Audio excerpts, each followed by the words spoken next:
Hey guys, tonight we're time traveling to the grim, cobbled streets of medieval Europe, where the Black Death isn't just history, it's waiting for you just around the corner. The air smells faintly of wet straw, fire smoke, and something far worse you can't quite place. You're standing in the middle of a crowded marketplace surrounded by shouting merchants, clattering hooves, and coughing townsfolk. Someone jostles your shoulder and mutters an apology in a dialect you don't understand. But what truly grips you isn't the language barrier, it's the look in their eyes. Hollow, fevered. You try not to notice the swollen lump at their neck. You've landed in the summer of 1348, and you probably won't survive this. So before you get comfortable, take a moment to like the video and subscribe, but only if you genuinely enjoy what I do here. And drop a comment with your location and what time it is where you are right now. I always love seeing where and when you're tuning in from.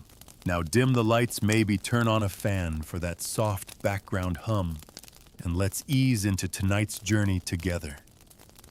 You don't know it yet, but the city you're in, maybe London, maybe Florence, maybe a small village with no name you'll remember, is already dying.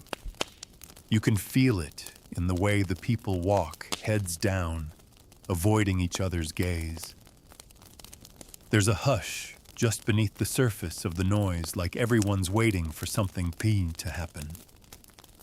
And they are. The rats have already arrived. You don't see them, not at first.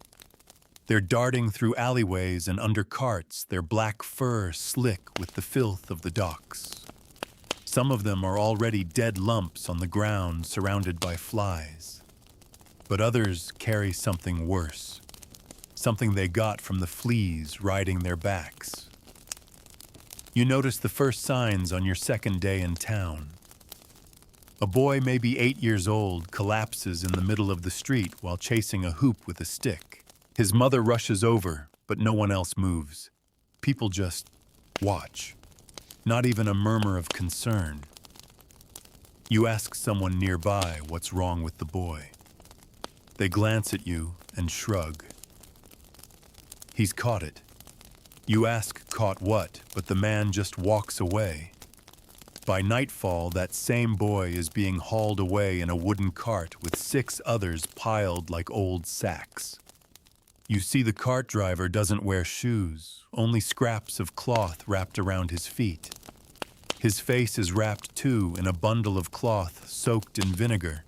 At least that's what someone tells you. To keep the plague from his breath, they explain. But you realize it's not protection. It's habit. A ritual, a hope. Word of the sickness is passed from lips to lips like gossip. No one says Black Death. They call it the pestilence or the great mortality or simply it. It's in the west quarter, you hear. It's by the river. It came in with the grain ships. You start noticing how many people cough, how many are missing. The tavern down the road is suddenly closed. The church bells ring more often, and the funeral processions don't stop at the cemetery, they pass it. You later learn it's full. The symptoms come fast. A fever that burns the body like it's being roasted from within. Then the swellings. Buboes, they call them, though the word means nothing to you until you see one. Black lumps, egg-sized, erupting from armpits, groins, necks. Sometimes they burst, leaking thick pus. Sometimes they don't. But they always mean one thing: death is coming. Maybe today, maybe tomorrow. Most don't last more than 3 days. Some are gone in 1. You meet a woman on the 3rd day. She's washing her hands with wine scrubbing until her skin is red and raw. She offers you a cloth soaked in herbs. Rosemary, thyme, and sage, she lists them proudly. They keep the evil away, she says. You take it more to be polite than anything else. She doesn't come back the next day. By the next market day, her stall is being run by someone else. As you walk the streets, you start to notice how empty they're becoming. Not all at once, there's no sudden moment of silence. But a few more doors are barred. A few more shutters closed. The baker stops putting out bread. The butcher's shop smells like rotting meat. And the people who are still around look different. Eyes sunken, hands twitching. Some mutter prayers as they walk. Others whisper nonsense to themselves. You pass a man yelling at a wall, arguing with it like it owes him something. He's missing 3 fingers. You're told not to touch anyone, not to breathe too deeply, not to eat the wrong things. There's no consistency in the advice. Some say carry flowers under your nose to block the stench, that it's the smell that brings death. Others say drink vinegar and garlic. Some swear by bleeding. Some believe in isolation. But most simply, hope. That it won't reach them. That they're special. You tell yourself the same thing.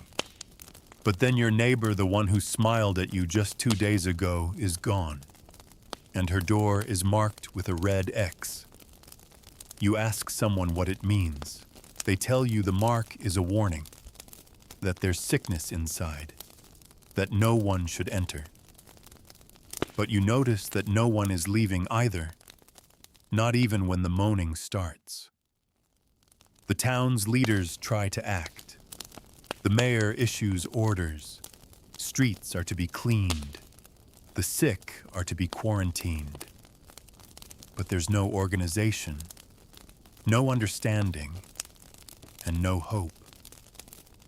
The dead outnumber the living, and the living are afraid to touch them. So they pile up. In alleys, in homes, in the churchyard, which is now more bone than earth.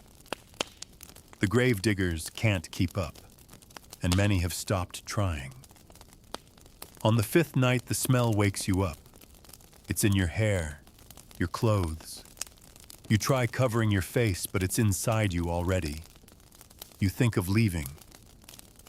But where would you go? Every town is the same. Every village has its dead. There's no border the plague won't cross. It rides in on ships, in wagons, in the lungs of men and the blood of fleas. It doesn't care if you pray.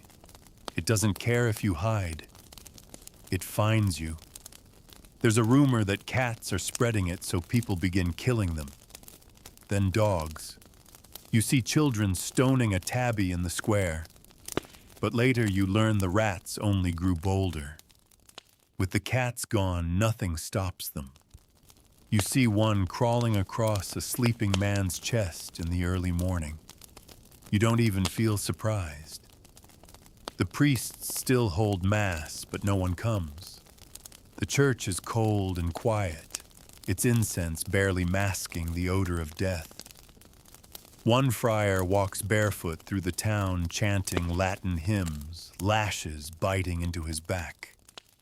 People weep when they see him, but not out of faith, out of fear. He's a reminder, a harbinger. They call him a flagellant. One day you pass a nobleman's carriage shuttered and guarded. The horses are too clean.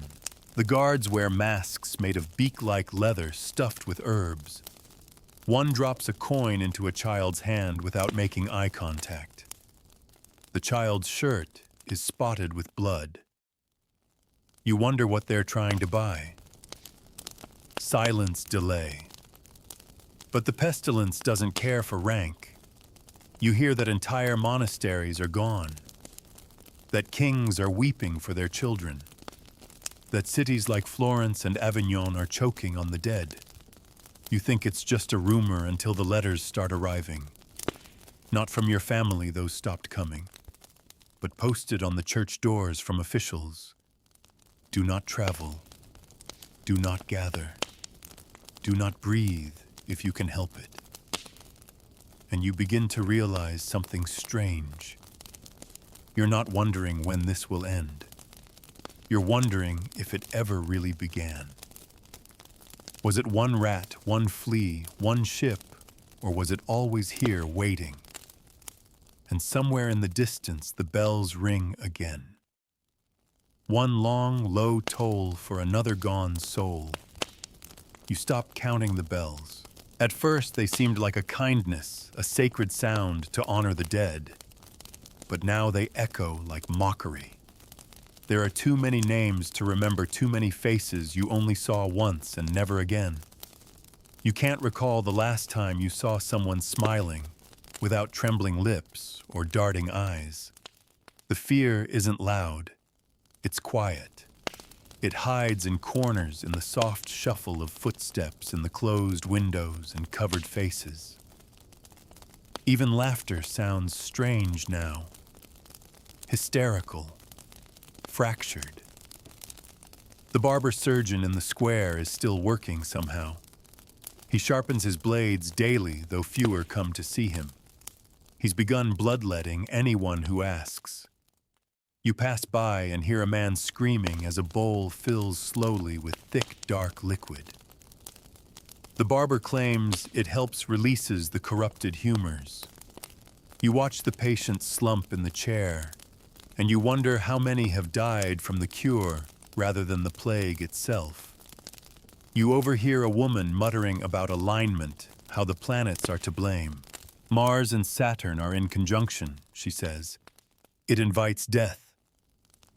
Another blames bad air. Miasma, she hisses, pressing a bundle of herbs to her face. It's all the foulness in the air. You nod, but you've stopped asking questions. No one agrees, and nothing works. Someone mentions Jews poisoning the wells, and your stomach turns. You don't want to believe it, but others do. Whispers become shouts, and shouts become violence. One night you see flames rising from the ghetto. The authorities do nothing. Some even help. You look away, not out of cruelty, but because you've grown used to looking away. By now, your clothes are stiff from overuse. You haven't bathed in days. No one has. The bathhouses closed early first, from fear, then from lack of customers. You tried using a basin once, but the water turned black with grime. You splashed it away and shivered. Hygiene isn't worth the risk. People say water opens the pores and invites disease. You believe it. Maybe because you need to believe something. Your dreams are restless. You wake drenched in sweat, your heart racing, your hands searching your neck for lumps. Once you feel something and gasp. But it's only a bruise, probably from bumping into a barrel in the dark. You weep from relief or exhaustion. You're no longer sure which is which. The baker returns briefly. A few loaves appear on the wooden shelves, but the queue is long and tense. No one speaks. The coins pass hands silently, and no one thanks him. One woman coughs near the front and is immediately shoved backward. She hits the ground hard, and no one helps her up. The bread is gone in minutes. At night, the rats grow bold. You hear them in the walls, in the rafters. You see their eyes glinting in the dark, watching you. One scurries across your blanket while you sleep. You slap it away too late. In the morning, you find flea bites on your ankle. You say nothing. You don't want to see their faces when they notice. Some houses are being boarded up from the outside. Entire families locked in, doomed together. You hear hammering late one evening. Screams from inside. It takes hours before the noise stops. The boards remain. A red X is painted over them the next morning. The paint is still wet when you pass. The clergy begin ringing handbells as they walk through the town, chanting, The dies irae day of wrath. Some carry relics or crosses high above their heads. You see their mouths moving dry with fever lips cracked from prayer. One collapses in the middle of a chant. No one touches him. Even in devotion, fear wins. You wander to the edge of town thinking maybe there's fresh air. Maybe the smell will be weaker near the fields. It isn't. If anything, it's worse. The burial pits are here. Massive yawning holes dug by teams of criminals and volunteers promised absolution. They stand waist deep in death, their shovels scraping against old wood and bone. Some wear no protection at all. One young man hums as he works, ignoring the flies. You ask why he does it. He shrugs. Better than waiting. The bodies are nameless. Most wrapped in blankets or naked. Children lie on top of elders, lovers side by side. You wonder who kissed them last, who held their hand. Now they're just part of the pile. An arm here, a swollen leg there. A face staring upward, eyes still open. You look away, but the image stays with you. No one keeps records anymore. The monks who used to write the names of the dead have either fled or died. Parchment is scarce. Ink has dried.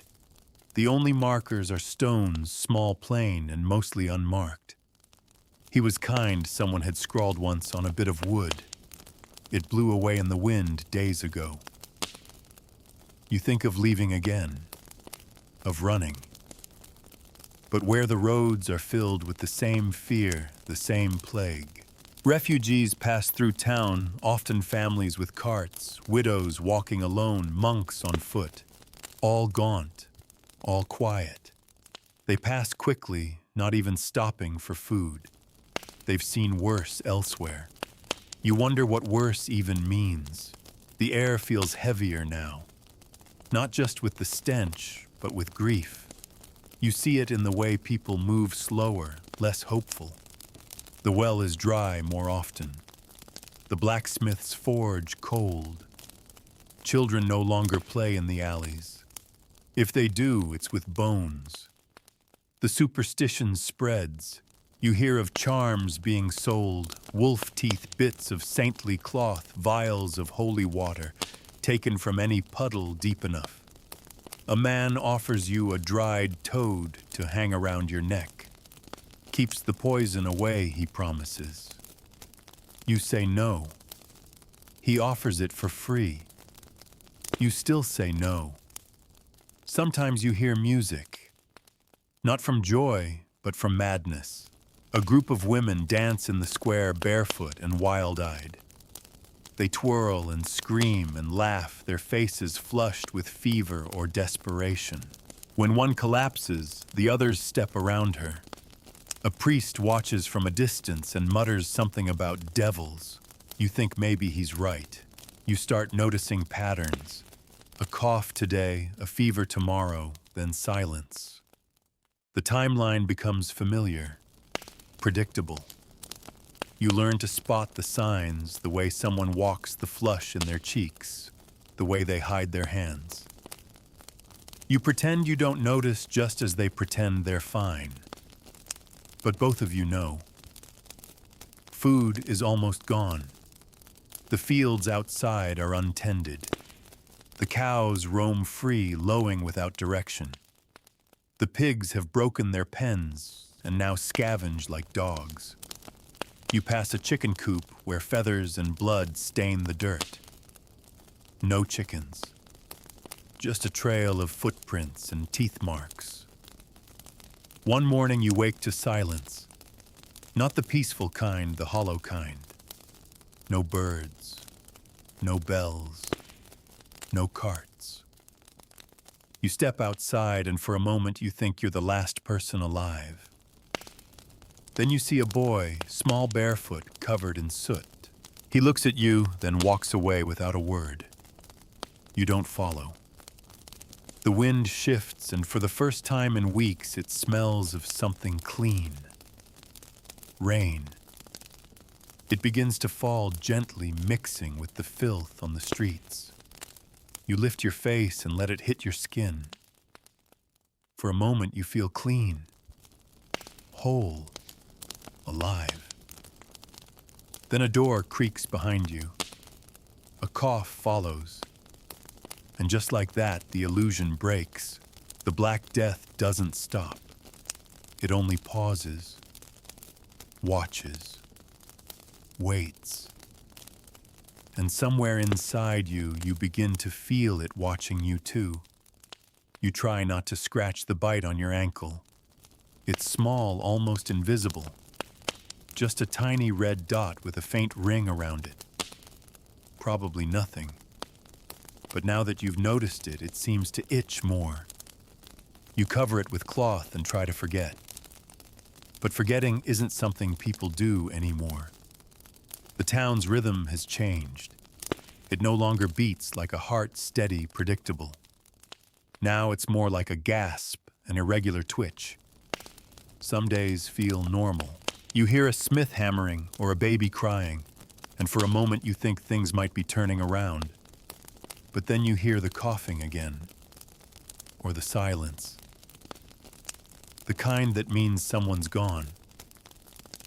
You visit the church not for prayer, but for company. A handful of others are there, silent, kneeling, exhausted. The priest speaks softly, almost like a whisper. He doesn't raise his voice anymore. He barely moves. When he finishes, he sits down and stays there, staring at nothing. His robes are stained, his hands trembling. You realize he's probably one of the last still standing. Outside, the graveyard has spilled into the streets. You step around mounds of earth and hastily marked crosses. Some people bury their loved ones in gardens now. Others don't bury them at all. It's too dangerous, too exhausting. You begin to smell the difference between yesterday's dead and today's. It clings to you even when you leave. A woman approaches you in the square. She's gaunt skin stretched thin over her cheekbones, eyes wide and watery. She asks if you've seen her son, says he was just here. She describes him a red tunic, a soft voice always humming. You tell her you haven't. She thanks you and walks away.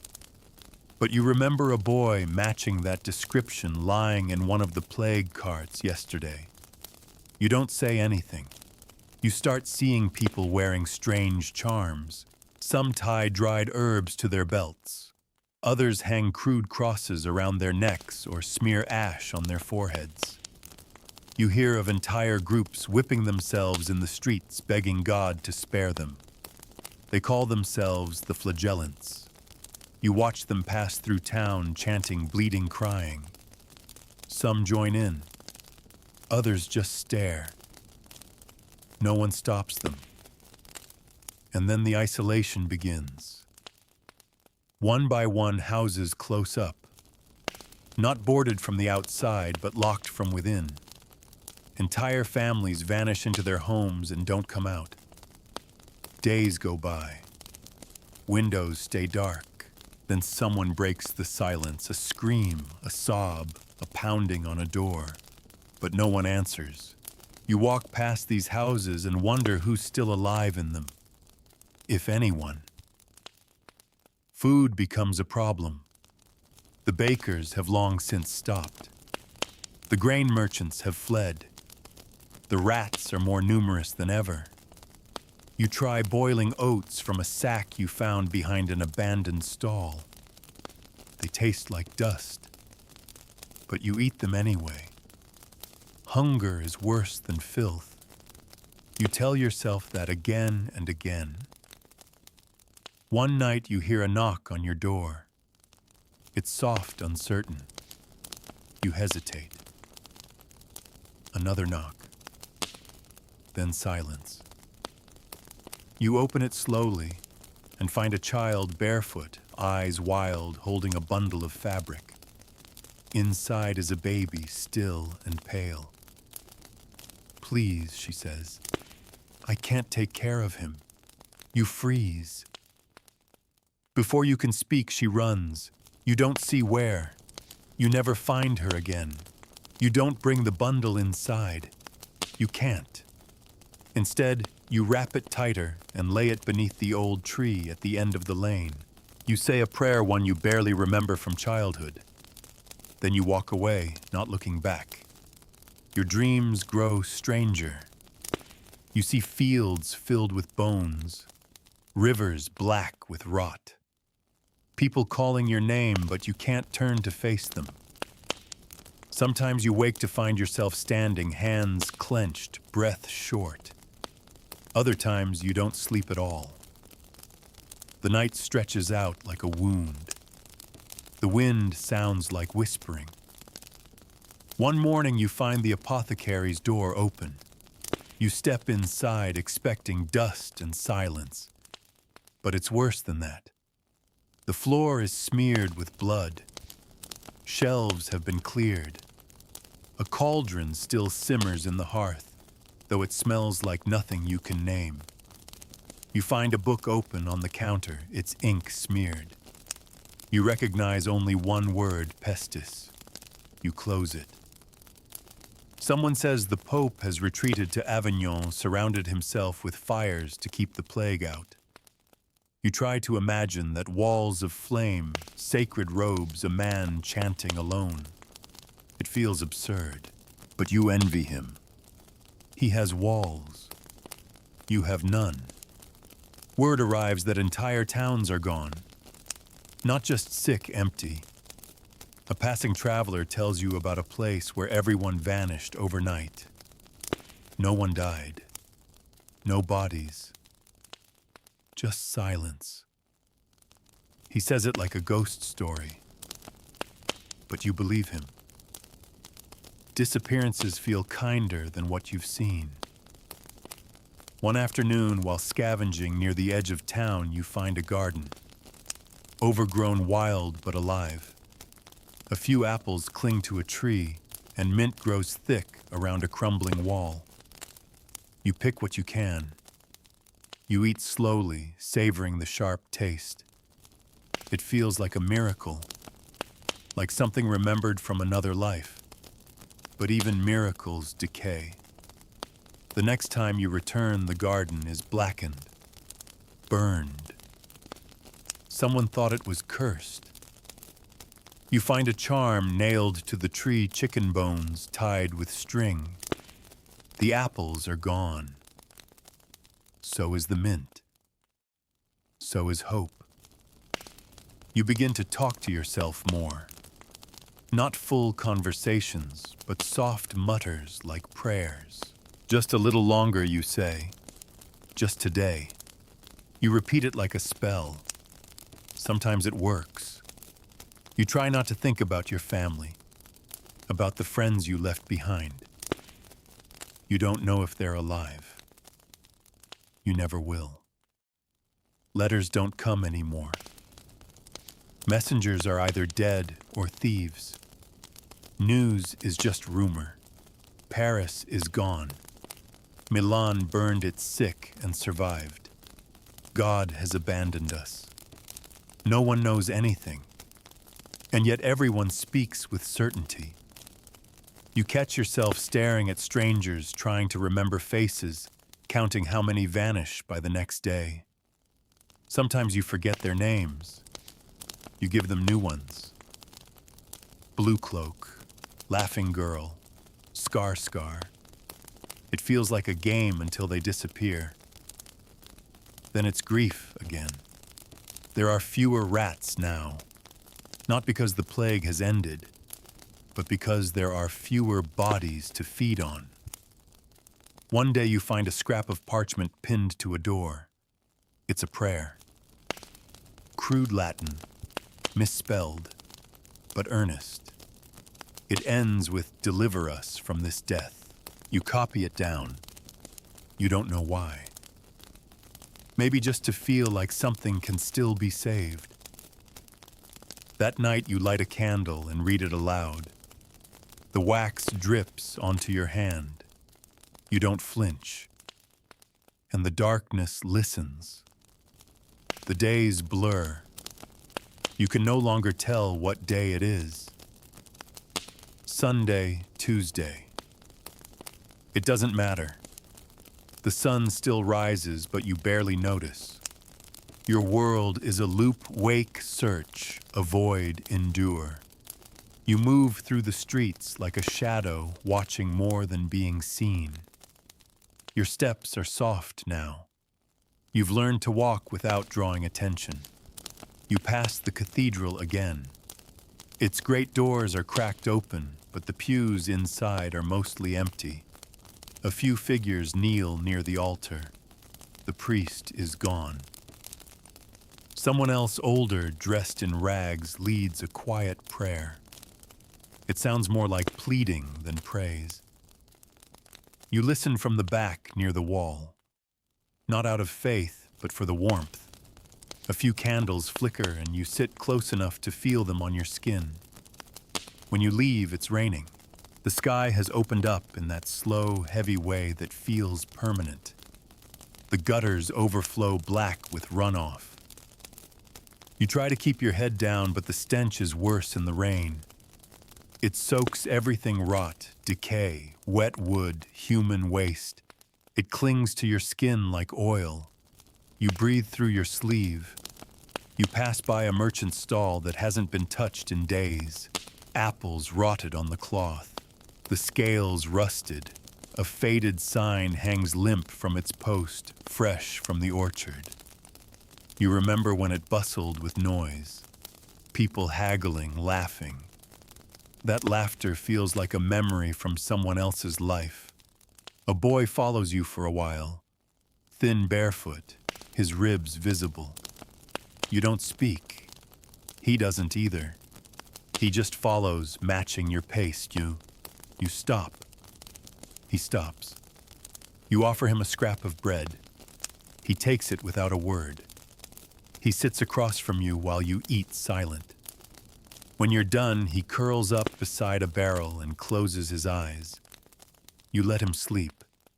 You don't ask his name. That night, you dream of fire. Of torches lighting alleyways, smoke rising from chimneys, a sky turned red. People scream, not from pain, but from awe. Something divine. Something final. You wake with the taste of ashes on your tongue. The apothecary's shop is sealed shut now. A wax mark over the door, a sigil maybe, or something, meant to ward off evil. You hear the villagers talk about signs, about omens. A black dog seen 3 nights in a row. An owl calling during daylight. A child born with teeth. Everyone's become a prophet or a coward. The baker's oven has cooled for the last time. You see it doors wide, ashes scattered across the floor, a loaf still resting on the stone, hardened and blackened by time. Someone has taken the sign down, but the smell of yeast still lingers in the air, faint and ghost-like. You find yourself walking to the outskirts more often. Not for escape, just distance. The center of town feels cursed. Every street is a memory of someone you've lost, a shadow of something that once mattered. At the edge, there's space, air. The wind still moves in the trees. One day you find a small chapel you hadn't noticed before. Hidden behind tall grass, its stone walls covered in moss. Inside there are no pews, just stone benches and a carved altar. Someone's left flowers dried brittle. A few candles are melted into puddles. You sit, and for the first time in weeks, you speak aloud. You don't ask for anything. You just talk. About the boy you saw die. The woman who gave you herbs. The child you couldn't help. Your voice is hoarse and it echoes strangely in the chapel. But it feels real, solid, like you still exist. When you return to town, you see something different. A group of women walking arm in arm, singing softly. Their voices tremble, but they don't stop. Others begin to watch. One joins them, then another. It's not celebration, it's resistance, a refusal to vanish quietly. You don't sing, but you listen. You follow behind them as they move through the market square. The song isn't one you know. It sounds old, older than the plague, older than fear. Later, you find a scrap of cloth tied to your door.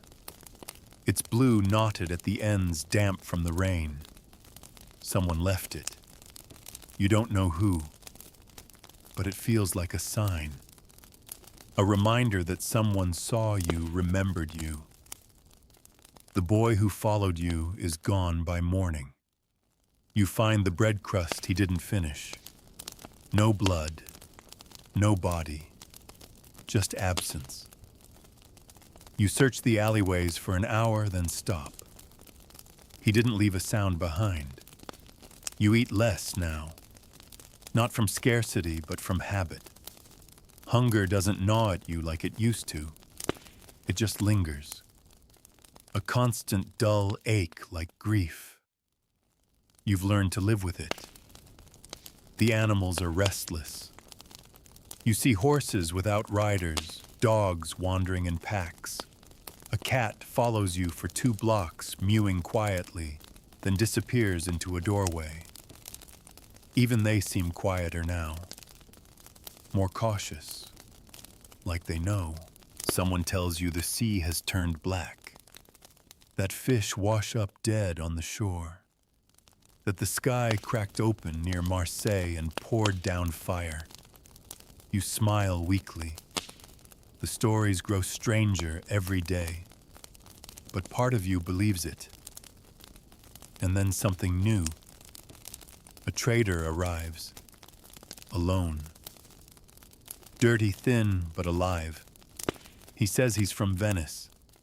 He says the plague is receding there, that some cities have begun to breathe again, that the death isn't everywhere, that there is still land untouched. You listen like a starving man watching someone eat. Others gather. He repeats his story. He doesn't promise hope, but he hints at it. And that's enough. A spark in a field of ash. The next morning, you find people gathering at the gate. Not many. A handful. Talking about leaving. About starting over. About finding the places where the plague hasn't reached. They speak like children. Naive. But you can't help watching. You don't join them. Not yet. But for the first time in weeks, you wonder, what if there's a place beyond this? Beyond the rats, the bells, the coughing? What if the world still has a corner untouched? The idea settles in your mind like a whisper, and for the first time you let yourself whisper back. You linger by the town gate the next morning, watching the small group prepare to leave. They don't have much blankets tied to walking sticks, baskets of withered food, a few goats tugging at rope leads. There's no map, just direction. North, one woman says. I heard it's cleaner up there. Another mentions a monastery in the hills where no one has fallen ill. It's probably a myth. But even myths feel better than this. You don't speak to them. You just watch. One man offers you a nod. You nod back. It's not a goodbye. It's a recognition. You don't leave. Not yet. Back in town, the silence has changed. It's no longer the hollow quiet of despair. It's something else, something that waits. Like a forest after fire, charred and still, but not entirely dead. The scent of death is still thick in the air, but underneath it something fainter stirs. Damp earth, stone, rain. A woman you've seen before, she sold candles, once emerges from her shuttered home. Her hair is uncombed.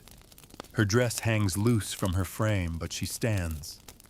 She sweeps her doorstep slowly, with hands that tremble. You pass by and she doesn't speak, but she meets your eyes. It feels like defiance. The rats haven't gone, but there are fewer of them. They scurry when you approach. You stomp once and they scatter. You feel powerful in that small way more than you have in weeks. It's pitiful, but you cling to it. The flea bite on your ankle is healing. The skin is dry, no swelling. You've checked it every morning like a ritual, your breath catching each time your fingers brush the skin. You're not safe, but not marked. Not yet. You count that as a blessing. At the chapel outside town, someone has cleaned. The old flowers are gone. Fresh ones, just weeds, really have been placed in the cracks of the stone. A new candle burns. A ribbon is tied around the altar cross. Blue again. You sit on the bench and close your eyes. You still don't pray. But the silence feels sacred. On the walk back, you pass a child drawing in the dirt with a stick. Circles. A figure with big eyes and a crown. She tells you it's Saint Rosalia. She hid in a cave and kept the sickness away, the child says. She's helping us now. You nod. You don't correct her. Why would you? You find yourself humming as you walk. A tune you don't recognize. Something simple. Probably from before all this. A street song. A lullaby. You don't know.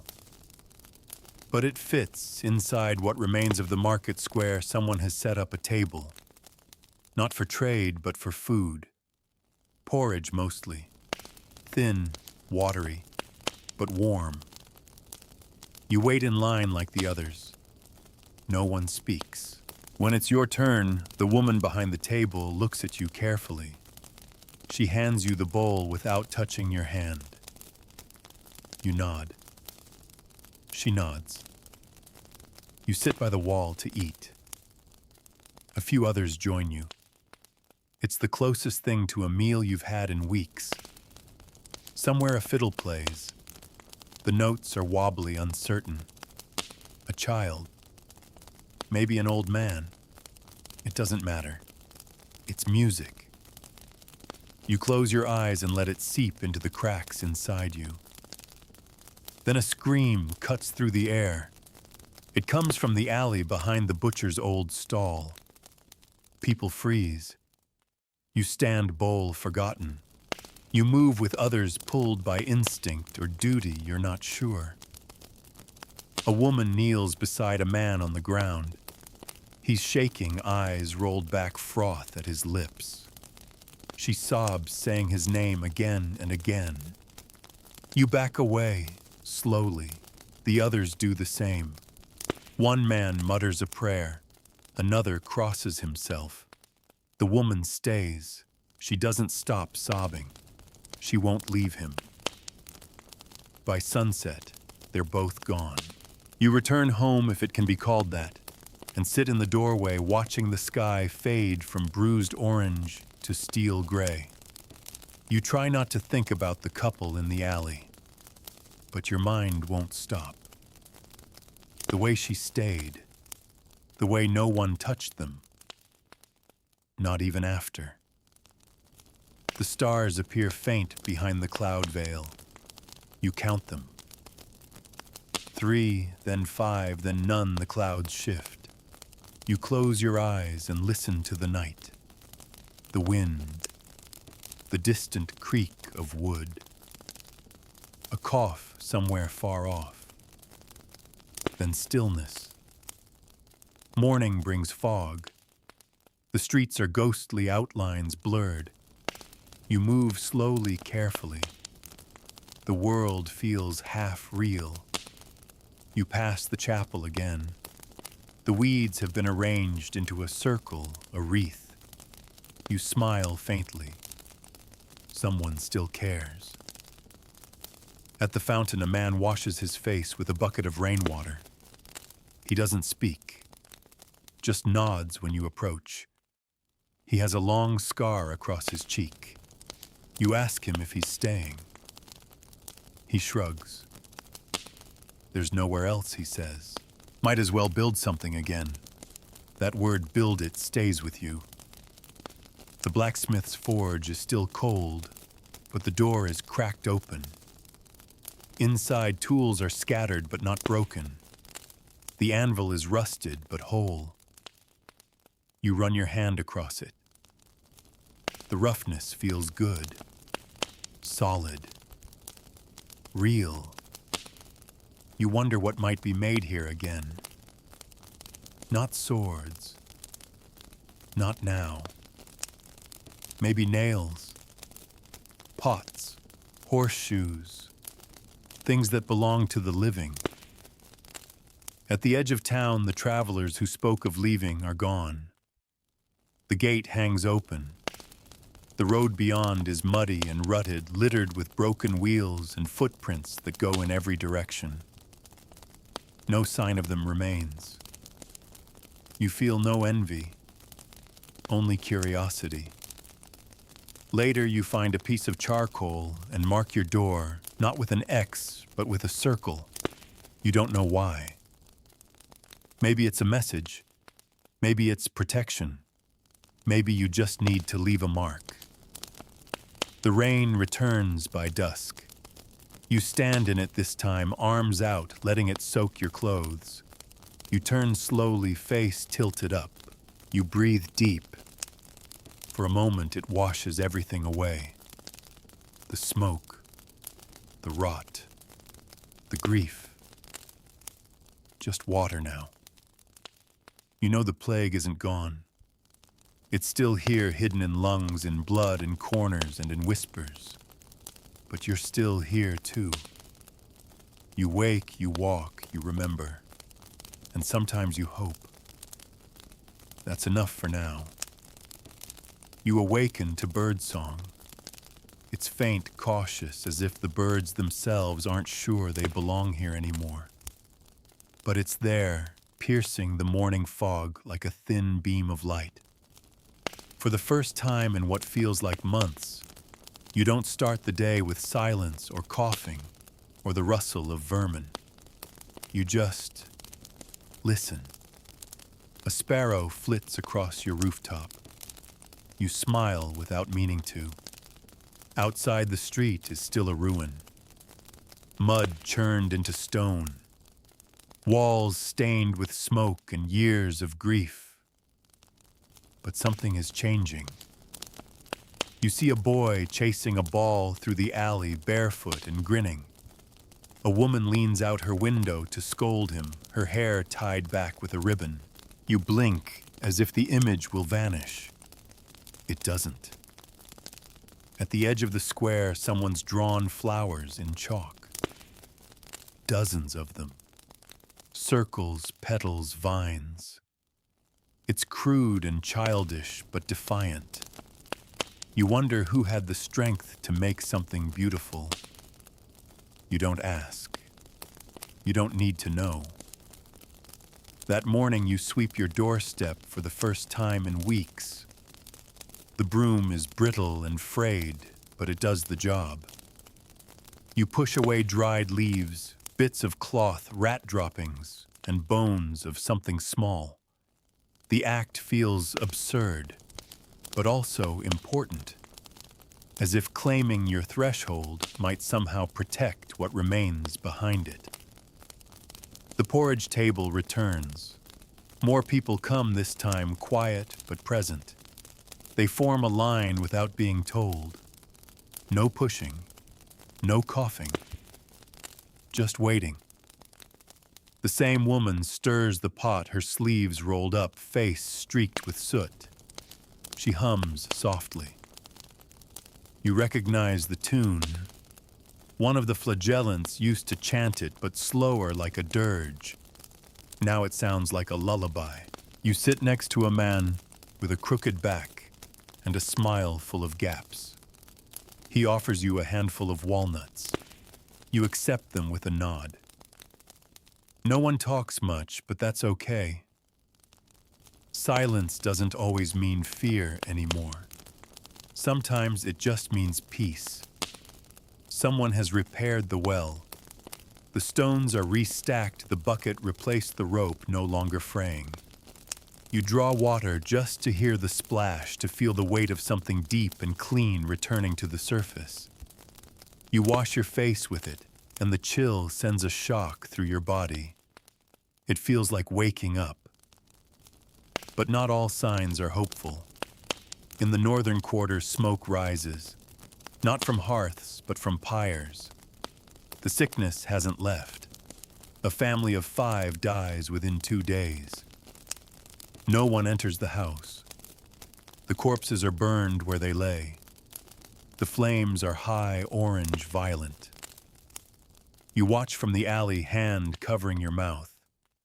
The fire crackles like dry laughter. Yet that evening, people gather anyway. Not to mourn, but to listen.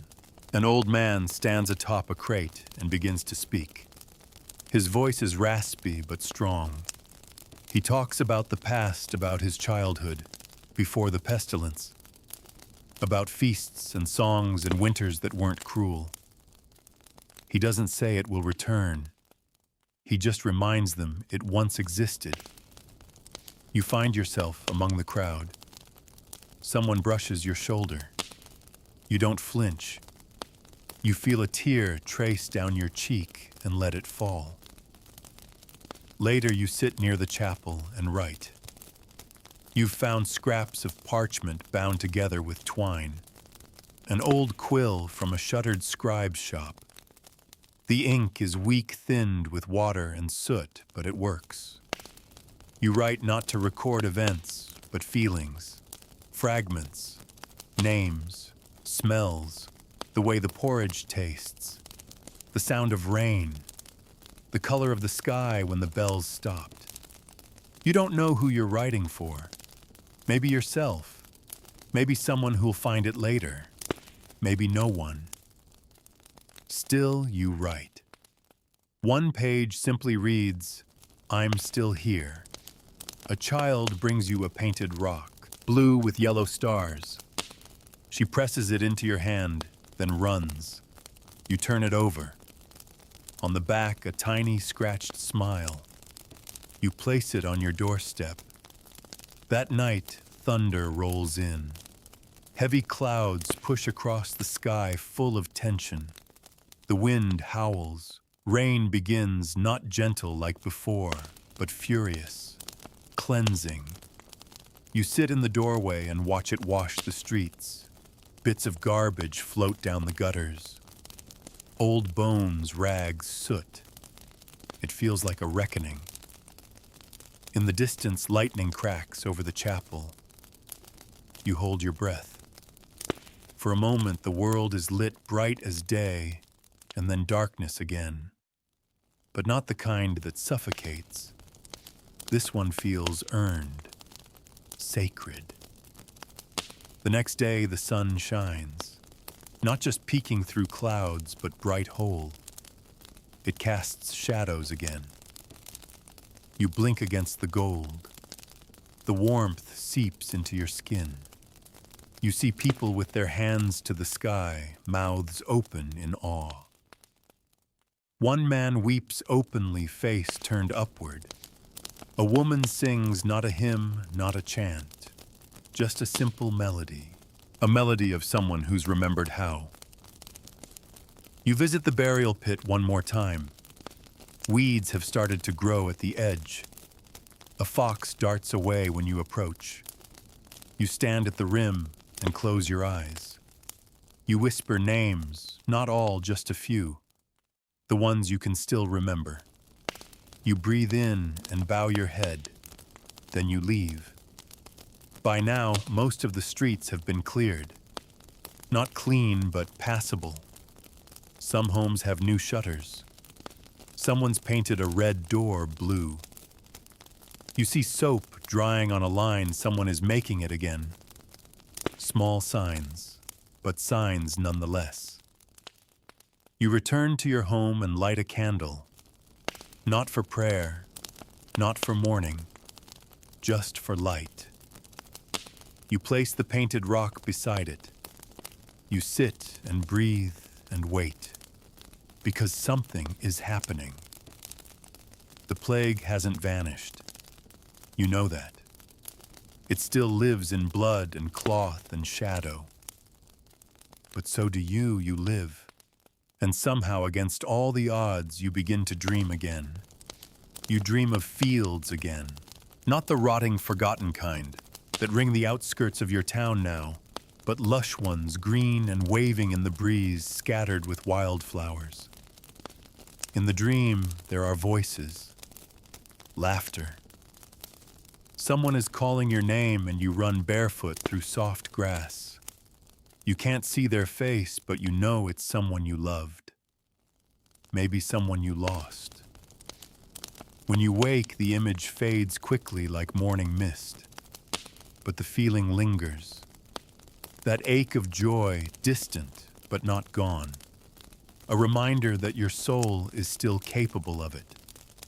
That morning, the smell of baking surprises you. You follow your nose, careful and slow, like you're chasing a ghost. The scent leads you to the old baker's house, long since abandoned, the door once marked with ash and silence. But now a curl of smoke lifts from the chimney. You hesitate before approaching. Inside, a young woman works the oven. She's not the baker's daughter, nor his apprentice. You would have remembered her. She doesn't notice you at first. She's humming softly, sleeves dusted with flour, face streaked with soot. A basket of rough, dense loaves rests on the table. When she sees you, she nods once and keeps working. No questions, no fear.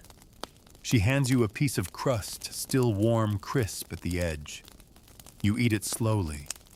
It tastes like the world before. Word spreads quickly. That afternoon, a dozen people wait outside her door. She says nothing, only works. The loaves go fast. She bakes more. People offer what they can, herbs, buttons, old shoes. She takes them all. The trade is uneven. No one cares. You pass by again the next morning. She's still at it. A boy offers her a handmade broom. She accepts it with a grin. The rhythm of the town shifts again. Slowly, subtly. A man begins repairing the church doors, not because anyone asked him to, just because they creaked. He hammers nails with a rhythm that echoes down the street. You pass him and he nods. The kind of nod that says, "I've seen what you've seen. I'm still here too." The chapel down the path, the one with the wild grass, now has a visitor each day. Different people, always alone. They enter, sit, and leave. Sometimes they leave flowers, sometimes notes. Once someone left a whole loaf of bread wrapped in a clean cloth. You leave a pebble, polished, smooth. You place it next to the cross. The graveyard is growing, but no longer spilling over. Someone has made wooden markers, simple and neat. Not names, just symbols. A sun, a tree, a hand. It's enough. You visit it each evening, not to mourn, but to bear witness. To acknowledge what has been lost, what still matters. One day you find someone kneeling there, a young man, thin and pale, humming a lullaby.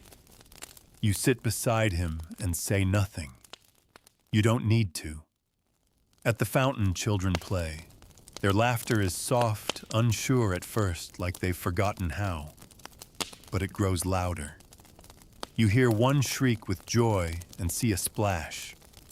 Two girls running in circles, skirts twirling. You close your eyes and try not to cry. Someone brings a lute. You don't know her name, but she sings each evening now near the porridge table. Her voice is cracked and uneven, but no one minds. She sings old ballads, tales of harvest of kings and brave knights. Fantasies. She ends each song with a bow like a court performer. Someone always claps. You join in. One afternoon, a strange man arrives. He wears a tattered brown cloak and smells faintly of lavender and smoke. He calls himself an herbalist, carries a bag of dried plants, tiny bottles of tincture. People gather. He offers bitter tea, claims it soothes the blood. You drink it. It tastes like bark. But later you sleep deeply without dreams. He stays a few days, then moves on. Leaves behind bundles of thyme and nettle strung above doorways. A superstition, maybe, but the smell is sharp and clean. You find yourself inhaling deeply as you pass them. The town bell rings once again, the first time in weeks. Not for a funeral, but for a gathering. Someone is organizing a feast, not a true feast, but what passes for one now. A table of stew, root vegetables, mushrooms, bread from the young woman's oven, a jug of something sweet. You arrive near dusk, unsure if you belong. You find a place near the edge and sit. There's laughter. Low at first, then full.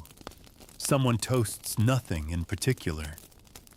Another sings off-key. A dog barks and steals a potato. No one scolds it. You see the painted rock, the one the child gave you, resting at the center of the table. No one says who brought it. But it's there. As the sky darkens, someone lights torches. The flickering flames throw soft light onto tired faces. Faces that have seen too much. But also faces that are alive. Someone hands you a bowl. You eat slowly, eyes wide, ears open, listening, watching. This isn't the end of the plague. You know that. But it might be the beginning of something else. A man across the table tells a joke. It's not funny, but you laugh anyway. So does he. When the flames burn low, someone begins to sing again. Others join in. The tune is familiar, but the words are lost to time. You hum along. You don't stay until the end. You slip away as the stars rise. Quietly, gratefully. That night you write again in your journal. Just one word. More. More light. More voices. More days like this. Maybe not tomorrow. Maybe not next week. But someday. And maybe, just maybe, you'll be there to see it. You don't notice the change in yourself at first. It happens slowly, too slowly to name. But it's there. In the way your steps feel heavier in the morning, not from dread, but from purpose. In the way your fingers move with more certainty when tying your cloak or cleaning your shoes. Even the way you greet people, eye contact, a nod, sometimes even a word. You're becoming someone again. The town mirrors you, not all at once, but bit by bit. A woman begins clearing rubble from an old shop front. No one asks her to. She just begins, hands blistered, face streaked with sweat. By midday, someone joins her. Then another. By dusk, the door stands upright again, patched with mismatched planks, but proud. A candle burns in the window. You help move stones. You carry old wood. You sweat. Your muscles ache in a way that feels honest, alive. When you finish, your hands are black with grime, and you wash them at the fountain, with the children laughing nearby. You laugh too without meaning to. One of the boys tries to splash you. You splash him back. For a moment, it's a game, a good one. Someone finds the priest. You hadn't realized he was still alive. Turns out he had locked himself inside the rectory weeks ago, afraid, ashamed, consumed by the voices in his head. Now he emerges blinking like a mole. His beard is wild robes stained, but he bows his head when he walks through town. No one mocks him. In truth, it's a comfort to see him, a reminder that even those who disappeared may return. You visit the graveyard again. The new markers stand firm. Someone has planted rosemary. The scent drifts in the breeze, sharp, green, cleansing.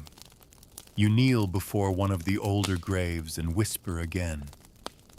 Not names this time, just gratitude. You stand feeling lighter.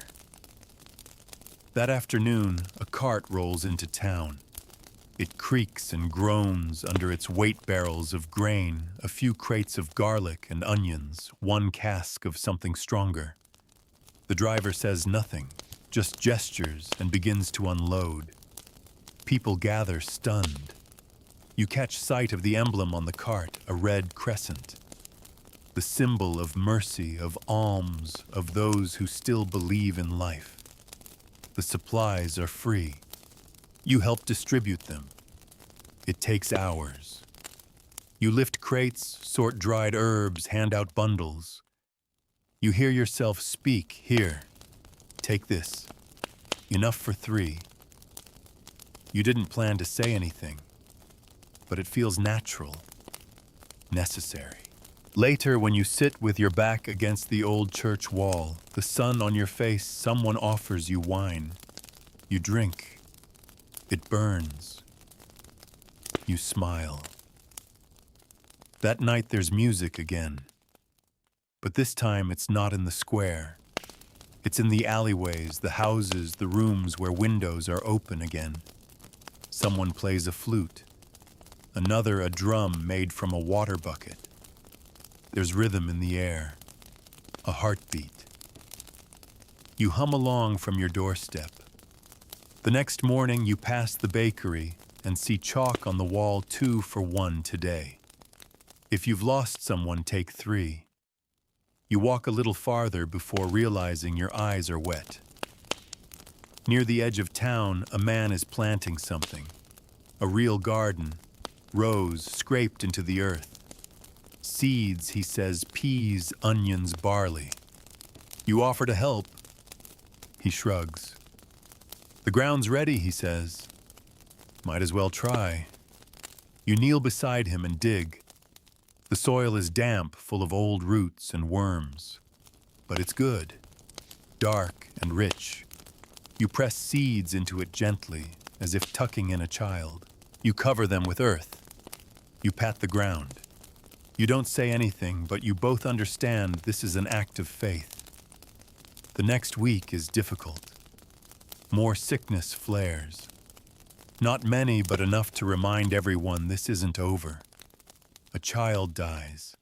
A midwife falls ill. You hear the bells again. Low. Sorrowful. But something has changed. The dead are buried with care. The grieving are not left alone.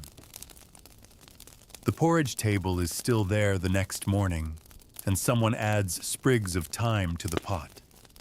The bread is a little softer. The laughter quieter, but still present. The sickness isn't gone, but neither is hope. The journal grows thicker. You write each night by candlelight. Short entries. The names of those who died. The names of those who helped. Bits of conversation. snatches of song. You sketch the garden, the chapel, the painted rock that's now been moved to the town square. One entry just says she smiled when she saw the flowers.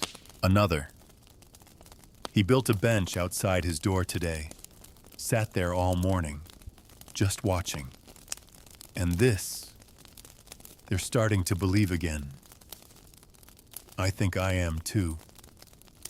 You don't talk about escape anymore. Not because the danger has passed, but because this place is yours now. Scarred, battered, and bleeding, but still yours. You've lived among the bones and found a way to breathe. You look people in the eyes again. They look back.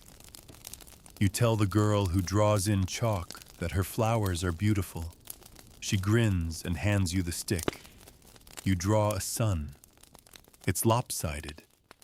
She laughs. You both do. You don't know what tomorrow holds. More sickness. Maybe. More loss likely. But also more loaves. More singing. More sun. You stand in the square one evening as the wind carries the scent of bread and rosemary. You watch the windows flicker with light. You hear laughter and coughing and footsteps and life. You close your eyes and listen. You're still here, and that's enough. The first swallow returns in the spring. You spot it darting above the rooftops, wings slicing the air with familiar ease. For a long moment, you forget everything, the bells, the smoke, the screams. You just watch it glide, dipping, rising, dancing on the breeze like it never left, like none of it ever happened. But it did. You carry that truth in your bones. You walk the streets differently now. Not cautiously, not as a ghost among ghosts, but purposefully. The others do too. You nod to people and they nod back. Sometimes you share a few words, sometimes just a look. It's enough. The silence isn't fear anymore. It's knowing. The baker's daughter now works with her. The younger girl, maybe 10, kneads dough with a fierce determination. Her hands are white with flour. She grins when you compliment the bread. You hand over your payment, a small tin button and a bit of salt. The woman waves you off. "Keep it," she says. "We've got enough today." That word again. Enough. You pass a small gathering near the chapel. Someone's reading aloud from a scrap of parchment. Not scripture, something different. A story. A tale of a knight who wandered into a land of shadows, found a sword made of light thus, and carved a path through the dark. It's full of embellishments, but no one cares. The children listen with wide eyes. A few adults, too. You linger at the edge, letting the words wrap around you. Someone's painting again. A man with yellow paint stains on his fingers leans over a shutter brush, dancing across the wood. He's recreating the town crest, or at least his version of it. There's a bird in flight, a sheaf of grain, a rising sun. It needs something, he mutters. You suggest a star. He nods, dabs a dot in the corner. You smile. A dog has adopted the fountain as its throne. Curled beneath it each morning, it growls at rats and lets children tug its ears. You scratch behind its head and call it king. No one argues. In the southern quarter, a group begins cleaning the burned-out homes. Not to move back in yet, but to clear the memory. Ash and bone are swept into barrels. One woman finds a mirror and holds it to the light. "Still works," she says. You see your reflection in it, and it startles you. You look older, sharper. but you're still you. You help repair a fence near the gardens. The man from before the one who planted barley now has 3 rows of green sprouting up. The soil's good, he says. Didn't expect that. You nod. He adds, might try beans next. Another offers you a pear, bruised but sweet. You eat it while sitting on the church steps, listening to the birds. There are more of them now, finches, sparrows, even a robin once. Their chatter weaves through the ruins like thread through old cloth, stitching things back together. You begin noticing laughter again. Not nervous giggles or half-choked chuckles, but full, belly-deep laughter. It bubbles up unexpectedly when someone trips, when someone tells a terrible joke, when a goat escapes its pen and chases a screaming boy down the hill. You join in without shame. The chapel fills on Sunday. Not completely, but enough. The priest stands at the altar, hands trembling slightly. He doesn't preach, just invites silence. Then a song. One voice begins, then another, until the air is full of voices, some off-key, some cracked, but united. You close your eyes and let the sound hold you. Afterward, someone passes bread. Not communion, just bread, still warm. No one speaks. They eat slowly, reverently, as if tasting life itself. Your journal is nearly full. You write smaller now, packing the lines. You don't want to stop. Each night you record something, anything.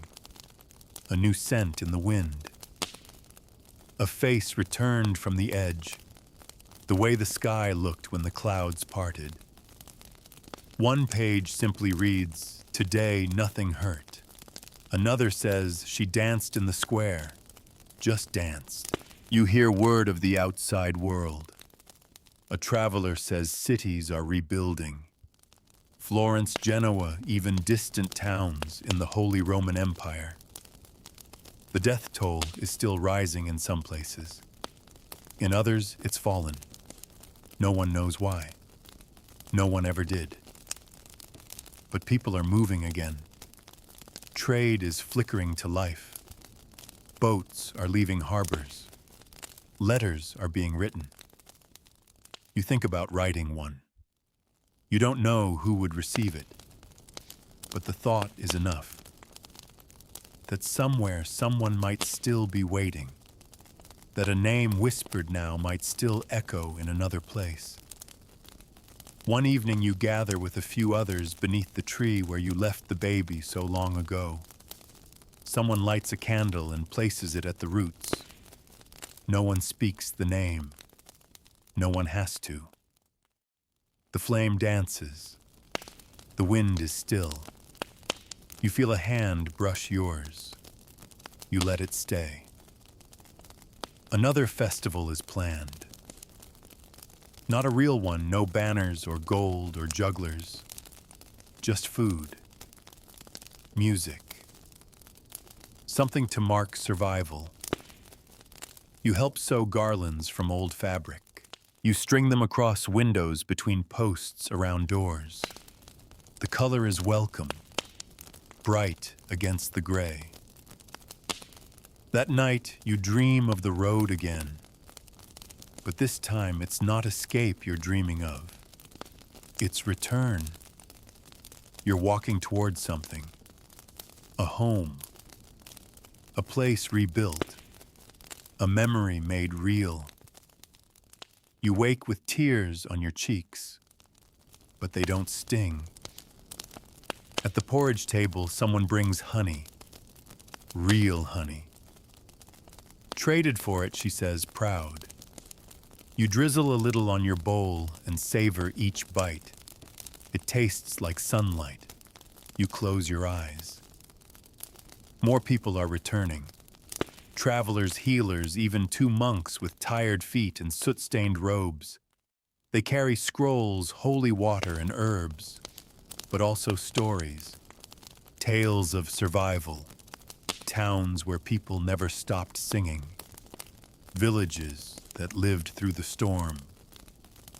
It's not all good news, but it's real, and real is enough. One evening you climb to the ridge above the town. The path is overgrown, but still familiar. You sit at the edge and watch the lights below.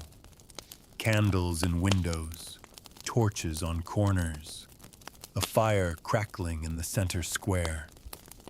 You breathe in deep. The air is still damp, still full of memory. But you are here. You have made it this far. And now, you begin to wonder how much farther you can go. The day begins with birdsong and the smell of baking bread. You no longer question it. It's become part of the rhythm. Just as the bells once marked the dead, now the scent of yeast and the chirp of sparrows mark the living. It doesn't mean the danger is gone, but it means something has shifted, something deep.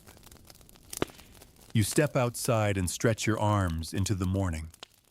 The sky is a clean slate blue, streaked with soft clouds, as if even the heavens are trying to forget what they've seen. Down the lane, a woman carries a basket of laundry. She sees you and smiles. The corner of her eye is still shadowed with loss, but her smile is real. You return it without hesitation. Today is a building day. Someone has organized a repair crew, not for houses, but for the school. A few charred beams remain part of a scorched roof frame. Children play among the ruins, kicking stones, laughing. You join the others, lifting debris, righting planks, scraping soot from stone.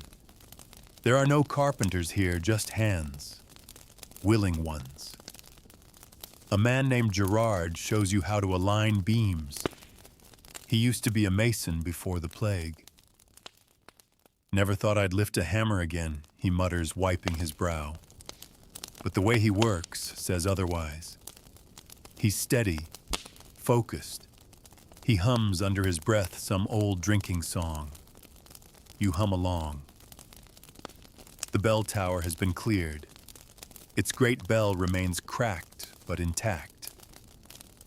A boy climbs the ladder and tugs the rope.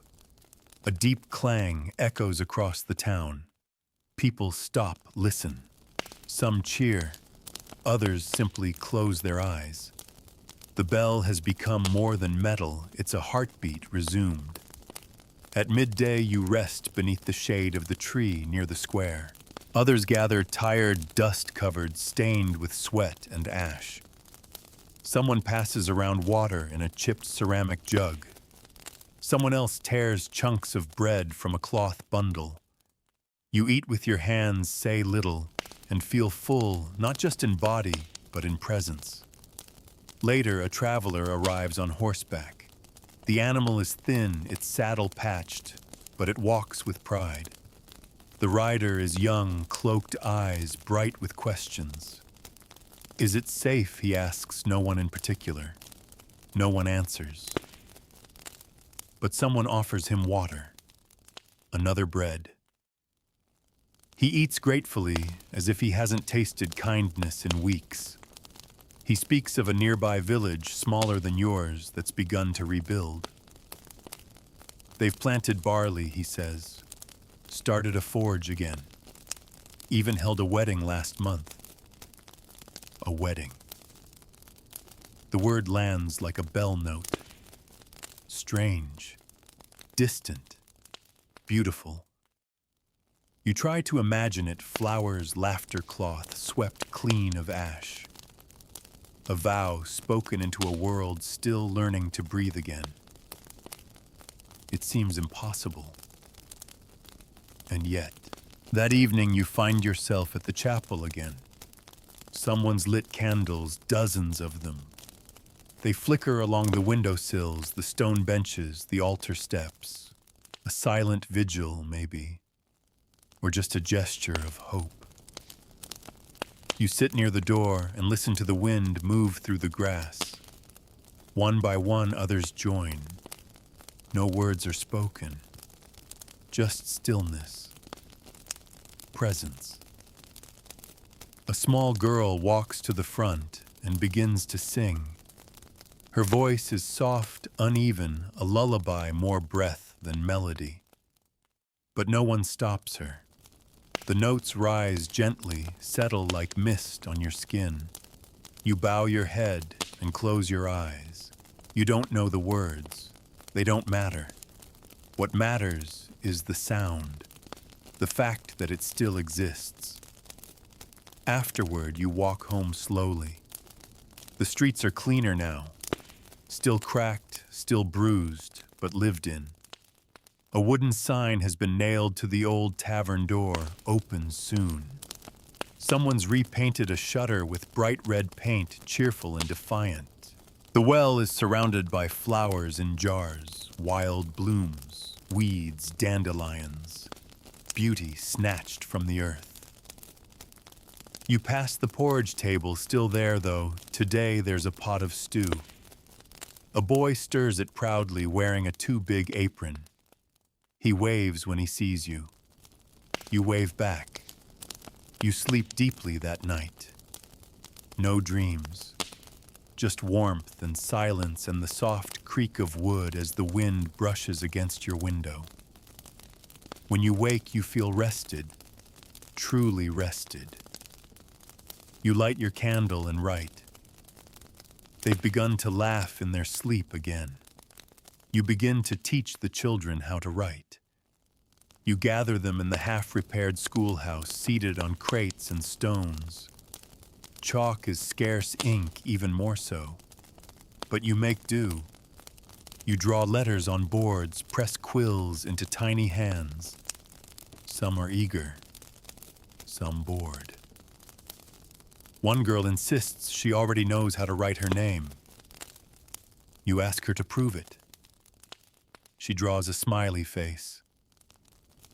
Everyone laughs. Each lesson ends the same way with stories. You tell them about the world before carefully edited. You leave out the worst of it, but you always end with what came after. And still you say they survived. You look each child in the eye, like we are. You hang their drawings on the wall. Suns, stars, fields, a horse that looks like a loaf of bread. You don't correct them. That night you sit beneath the stars. The sky is wide and clear, and the moon is full. You remember the old world again, not with longing, but with understanding. You survived it. You walked through fire ash, silence, and came out breathing.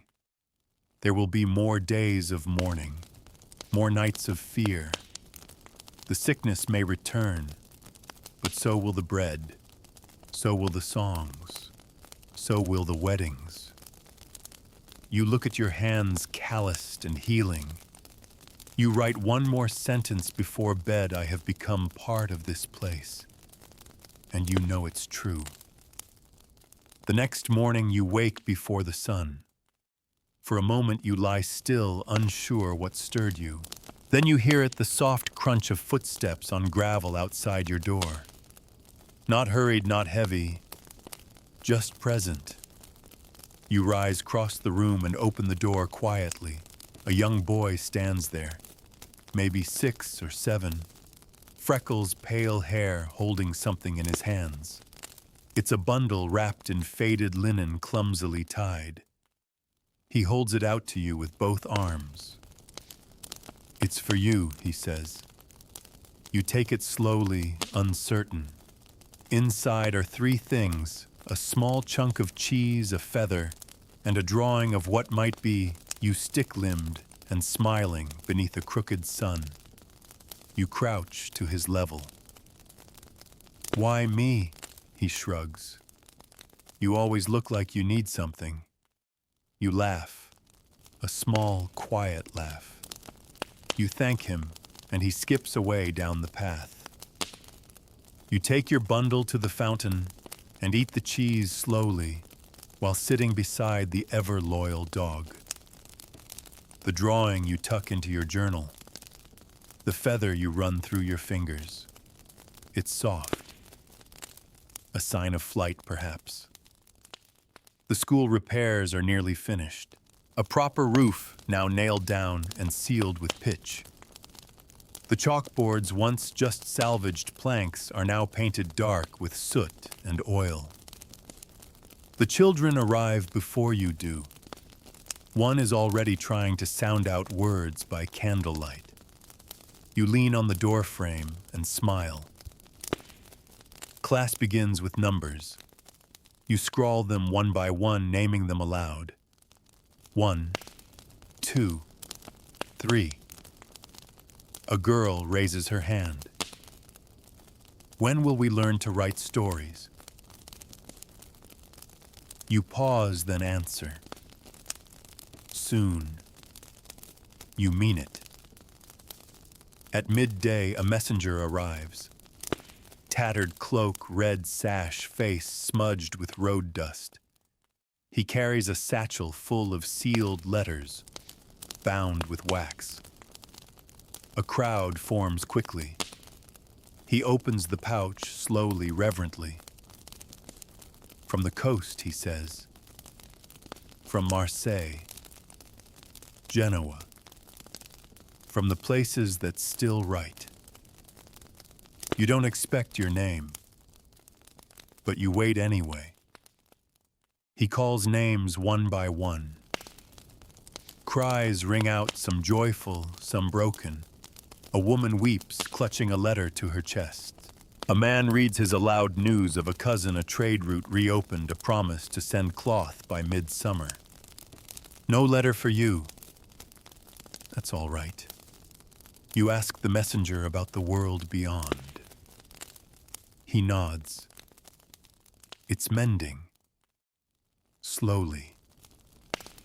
Some towns lost everyone.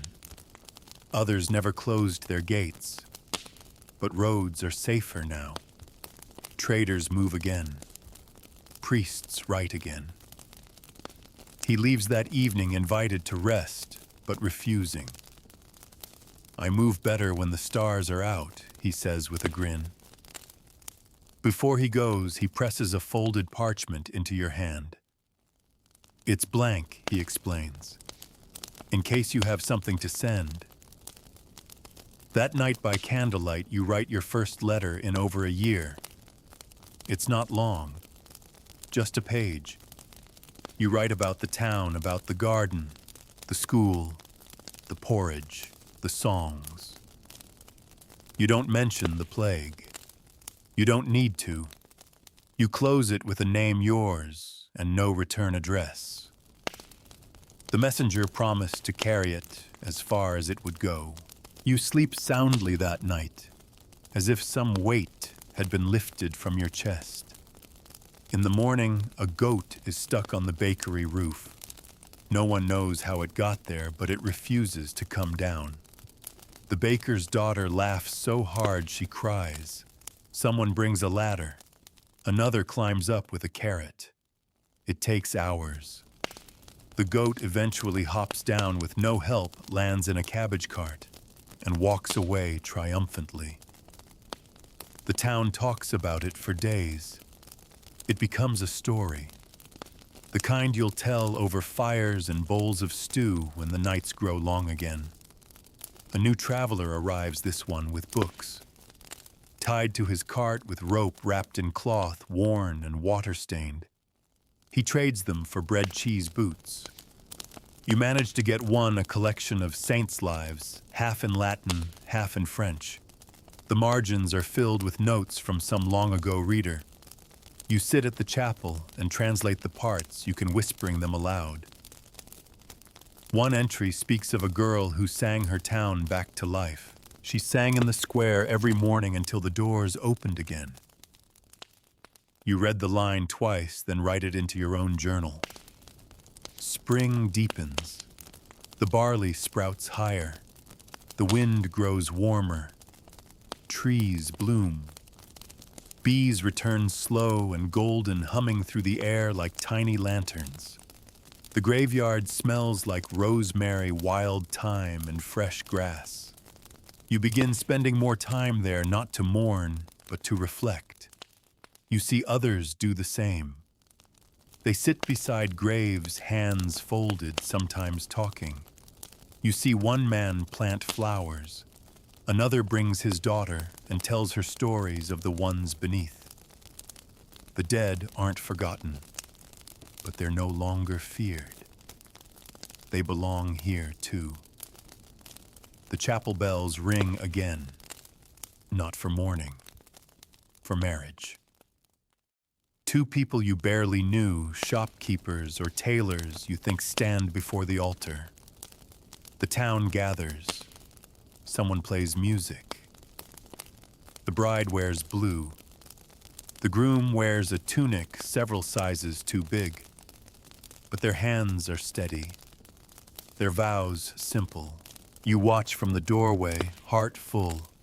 You don't cry. You just breathe long and deep. You return home that night and light 3 candles, one for the past, one for the present, and one for the road ahead. You write in your journal, they're not rebuilding the town. They're reimagining it. And you realize you're doing the same. You never planned to stay. But now you cannot imagine leaving. The days grow longer. You mark their passage by light alone now, no calendars, no saints' feasts, just the slow tilt of the sun across the roofs. Morning stretches gently into evening, and dusk takes its time settling in. The shadows come later. You walk more, not in search of food or news or work, just to walk. The streets are warm beneath your feet. The stone is lighter now, scrubbed by rain, footsteps, and time. Ivy creeps back up the church walls. The well overflows with spring water, clear and cold. You drink deeply each day, rinsing your hands, your face, your memory. The porridge table has become a real kitchen. A shed was built around it, 3 walls, a thatched roof, a chimney that coughs smoke each dawn. There's even a line painted on the floor in red clay, stand here if you need. The woman who runs it, Marta, you've learned her name now, has 2 helpers. She barks orders like a general. You see her smile more often now. Someone sets up a bench beside the kitchen, then another beside the school, then another beneath the willow tree at the edge of town. People linger now. They sit. They speak in low tones. They touch each other's shoulders. They laugh without glancing over it. The boy who gave you the cheese now collects feathers. He gives you one every few days, tied with a string marked with ink, always from a different bird. They're good luck, he says. Feathers mean someone flew away and came back. You nod, tucking them into the pages of your journal. They rustle like wings when you open it. You add drawings now, not good ones. Just outlines of the chapel, the fountain, the school. You sketch the goat standing triumphant on the bakery roof. You caption it King of Bread Hill. The garden is growing. Real food, real life. The peas climb poles. The barley waves in the wind. Wild herbs sprout between the rows, and no one pulls them up. Let the weeds live too, the gardener says. They've earned it. Children help now, watering, singing to the plants, laying stones to mark paths. They name each row hope. Morning, memory. One small plot they call forget-me-not, even though nothing but dandelions grows there. A traveling troupe arrives one afternoon. Not actors exactly, more like minstrels, dusty and threadbare with cracked drums and patchy cloaks. They ask for a space to perform. The square clears for them. They tell stories in 3 voices, sing ballads in 2 languages, juggle with onions. They don't charge coin. Just clapping, the eldest says. Clapping's enough. You laugh until your chest aches. Everyone does. Someone brings wine. Someone else a fiddle. The square becomes a dance. Not graceful, but joyful. Even the goat joins in. That night, you walk back with sore feet and a full heart. You light your candle, open your journal, and write. They brought music where silence once ruled. You sleep with the window open. The air is warm, smelling of turned earth and lavender. You dream of feathers and songs and hands brushing wheat. The next day, you're asked to teach letters to adults. You hadn't planned it. But one man, broad-shouldered, nervous, approaches you outside the school. I never learned, he mutters. But I want to write my wife's name. I want to write it right. You agree. By week's end, 10 more join. Some learn to spell their names. Some write prayers. One woman writes a poem to her baby buried long ago. She doesn't read it aloud. She just folds it and places it under a stone. You hang their writing on the chapel wall. One page simply reads, I am still here. One day, a letter arrives for you. Folded in linen, sealed with wax, no name on the outside. You turn it over in your hands before opening it. Inside is a single sentence: we heard you survived. We needed to know that was possible. There's no signature, but you weep anyway. That evening you climb the ridge again. The view has changed. Where once there were ruins, there are rooftops again. Gardens, children running like birds. Someone mends a gate while someone else reads aloud. A priest carries bread, not communion, to a sick man's home. Below you, the town glows with quiet light. You sit on the rock, breathing deeply. You remove the folded letter from your pocket. You reread it. You press it flat and write beneath it. So did you. You return home and place it between the pages of your journal. You sleep peacefully. No nightmares, no bells, just the rhythm of breath. Rain returns not in torrents, but in soft, honest sheets that drum gently on rooftops and windows. It doesn't bring fear anymore. It brings cleansing, a rhythm, a kind of lullaby. You stand in your doorway and watch it soak the stone paths, puddle in the low places, run in silver rivulets down the edges of the chapel. Children splash through it, shrieking, soaked to the bone and laughing. No one stops them. You let the rain touch your face.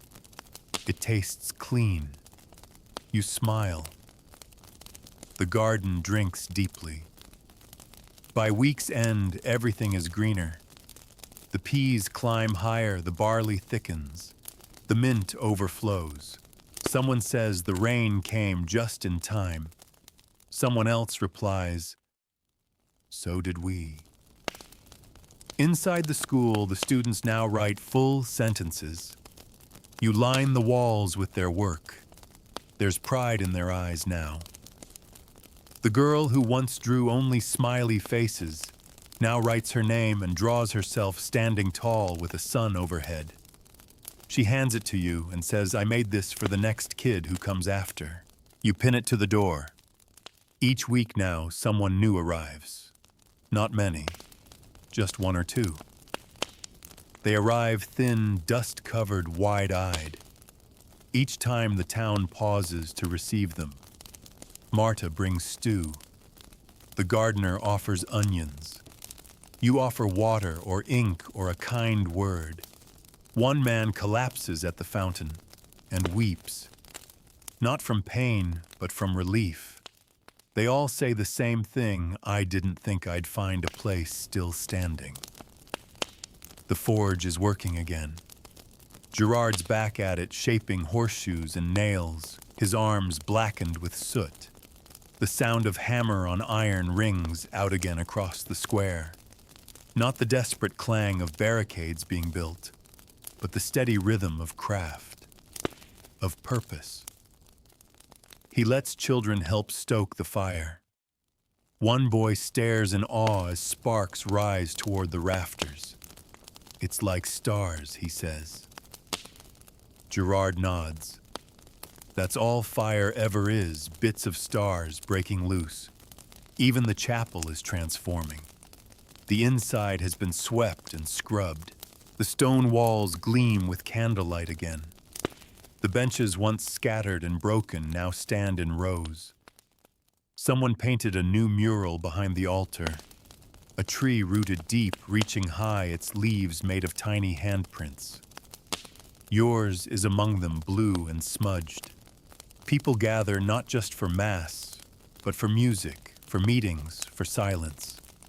On some evenings, you all sit there and say nothing at all, just breathing together. That too is prayer. One morning you wake to singing. Not birds, people. A procession of them, holding garlands, ribbons, flowers. They wind through the streets, stopping at homes and gates, singing blessings in cracked, tired voices. You join them without question. A song older than memory leaves your lips. The boy with feathers walks beside you, a garland in his hair. The plague still lingers in your minds. Sometimes someone falls ill. A cough, a fever, a tremble of fear. But now there's help, herbs, broth, a hand held through the night. Most recover. Some don't. But no one dies alone. You keep writing. Your journal is nearly full, but you've begun new ones. Others ask for pages to write on. One man begins a list of all the living. A woman writes poems for each season. A boy draws maps not of where you are, but where you could go. A future imagined, sketched in charcoal. You reread your first entry. They don't even look you in the eye here. You remember that version of you haunted, silent, surviving. And you smile because now you're writing things like, "Today we planted daisies on the graves and no one cried." Or Gerard made spoons, not because we needed them, because they were beautiful. One evening a meeting is called, not for mourning, not for aid, for plans. Under torchlight, the townspeople gather. Maps are spread, ideas shared. We could rebuild the mill. The east wall needs stone. We need a bell for the school. Laughter rises when someone suggests turning the goat into mayor.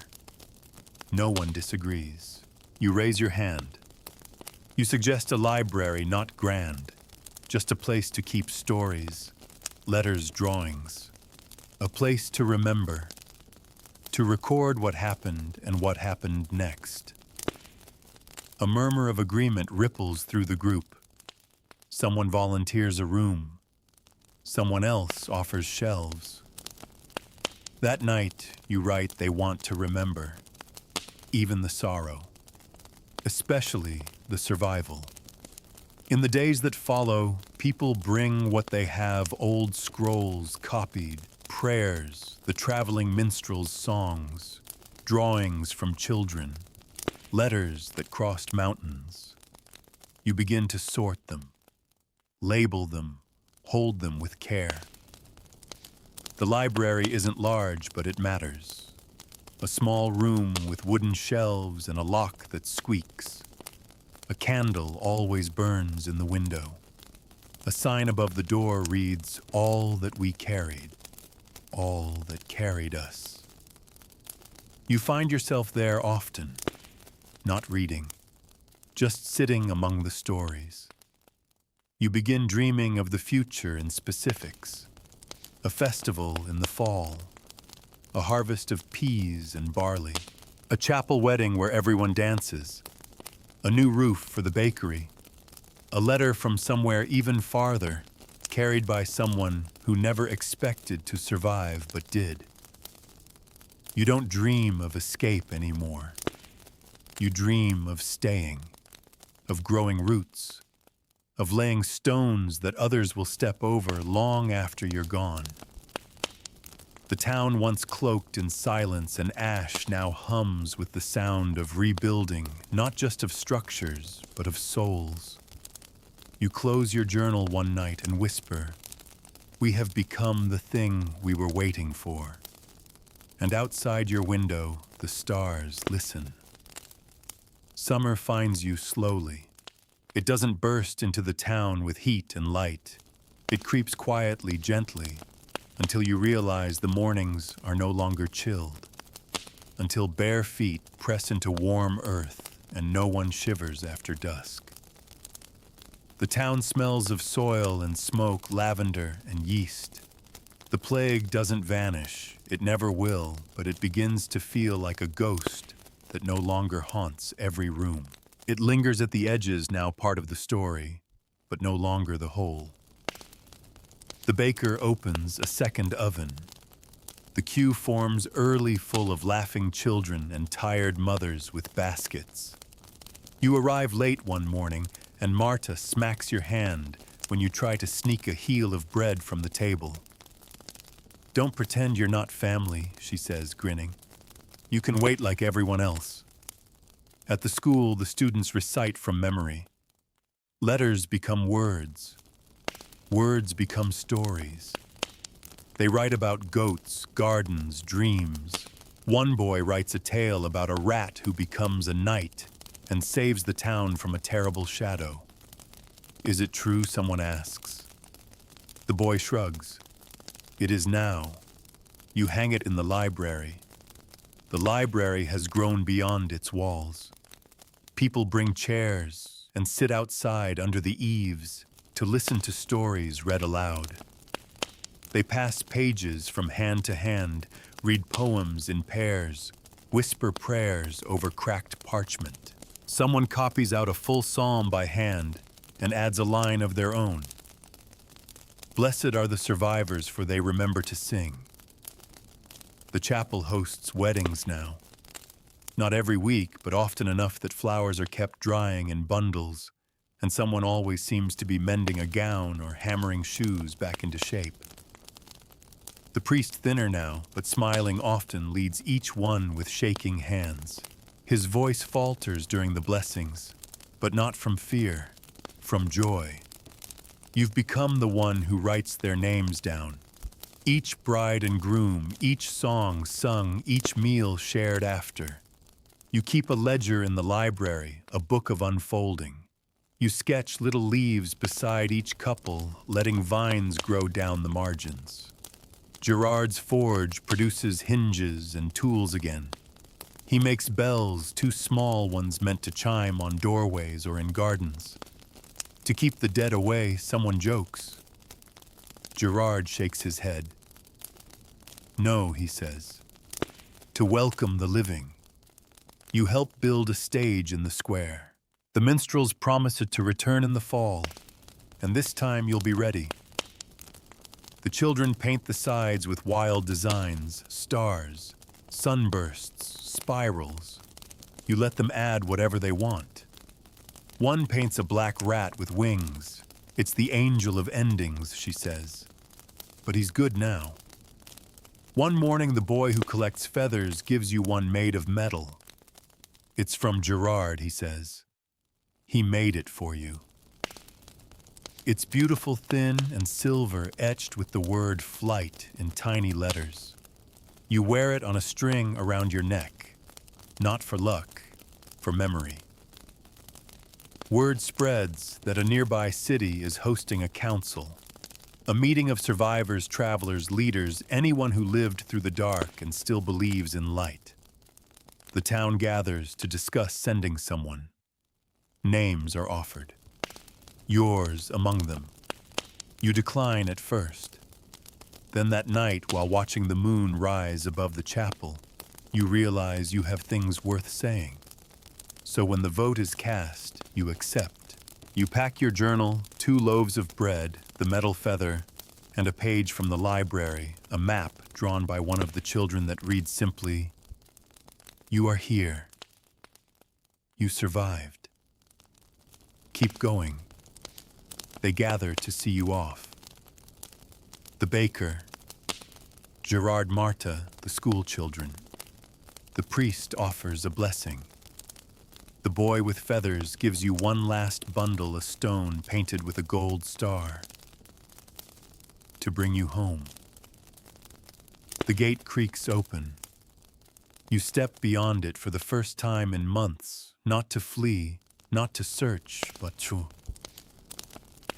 share, to carry the fire forward. The road is quiet, dusty, lined with weeds, but not lonely, not anymore. A girl walks beside you a while carrying baskets of seeds.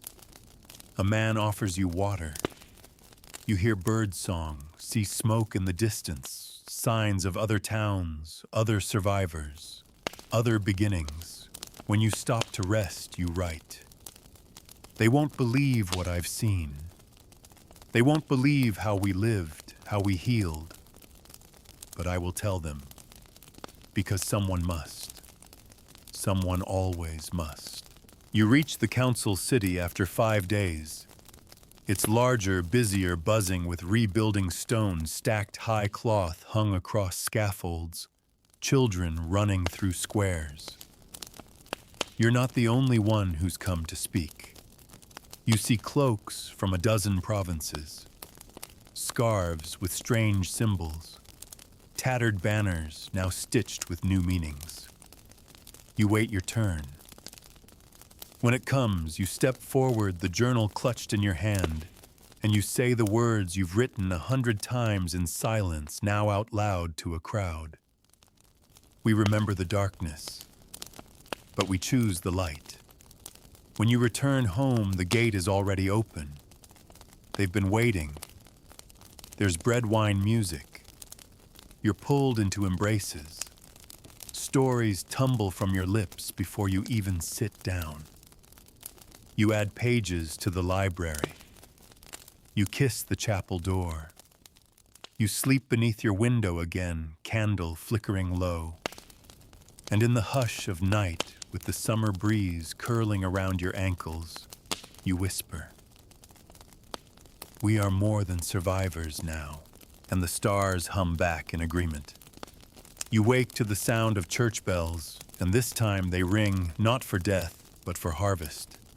It's the first of the season.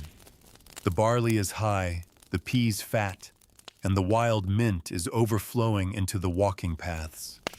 There's movement everywhere, baskets being filled, tools being sharpened, sleeves rolled up to arms eager to labor.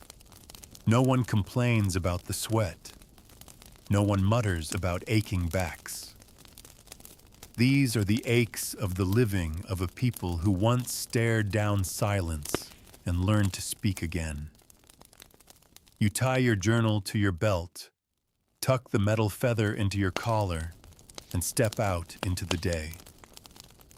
The square is full by noon. The stage is ready, painted, polished, adorned with wildflowers and scraps of old silk. Today is for music, for remembering, for beginning again. You see Marta in a clean apron, her hair tied back with ribbon. She grins at you, flour streaking her cheek. "There's enough bread for everyone," she says. Imagine that. The school children parade past, holding signs they made from parchment scraps and ink-stained fingers. "We made it," one reads. Another, "We remember." And another, "We dance because we're still here." And they do feet pounding against the stones that once held the weight of despair. Now those same stones bounce with laughter. The traveling troupe returns just as they promised. They perform a play, an allegory, they say, about a village that lost its voice and found it in a whisper passed from child to child. It's absurd and brilliant, full of talking goats arguing vegetables and a tree that tells jokes. The children scream with laughter. You laugh too until your sides ache. As evening rolls in, someone places a lantern in your hands. You don't ask why. You know. Everyone receives one. Their simple paper string, a small wick. You stand at the edge of the square as the crowd falls into silence, and when the first flame is lit, dozens follow, then hundreds. Light blooms in every hand. You lift your lantern. The wind is gentle, steady. One by one, the lanterns rise, glowing, lifting into the darkening sky like stars remembering how to shine. Tears prick your eyes, but they do not fall. You stand among them, your town, your people, your past, and your future, and you feel what can only be described as enough. Later, after the food and music and dancing, when the torches have burned low, and laughter has folded into quiet smiles, you return home. The goat is asleep in the square again, wearing a crown made of barley stalks. Of course it is. Inside your candle is still lit. You open your journal one last time. You flip through every page, the pain, the grief, the empty mornings, the whispered prayers, the chalk flowers, the bakery's return, the boy's feathers, the names you wrote, the things you could never say aloud but wrote down anyway. All of it. You lived all of it. On the final page you write, "The plague did not take everything. It took much, but not everything. We stayed. We grew. We remembered. And now we begin again." You set the journal on the table. You blow out the candle. You lie down with the window open and the wind curling in. Outside, someone strums a lute. The notes rise, float, linger. And finally, in the hush that follows, your breath slows. Your heart quiets. You rest. Take a deep breath with me now. You've wandered through shadows, through smoke and silence, and yet here you are, safe, warm, and whole. You've walked with the ones who endured the unthinkable, who lived in the stillness after the bells fell silent, who learned how to build again, to plant again, to sing again. You felt the dust beneath their feet, the weight of hunger in their bellies, the sting of grief in their eyes. But you also felt their courage, their joy, their hands stretched toward one another, despite it all. You carried their stories, their songs, their laughter. And maybe tonight, as you drift into rest, you carry a little bit of their strength too. The world they rebuilt was not perfect, but it was alive. And sometimes that's all we need, a place to breathe, to remember, to begin again. Let your breath soften now. Let your body sink a little deeper into comfort. Whatever weight you carried into this night, set it down. There is nothing more to do. You've traveled far and your heart is full. Let the gentle rhythm of your breath rock you slowly into stillness. You are safe. You are loved. You are here. And the night watches over you with all its quiet grace. Sleep now, friend. Let the stories rest with you. You've earned your peace.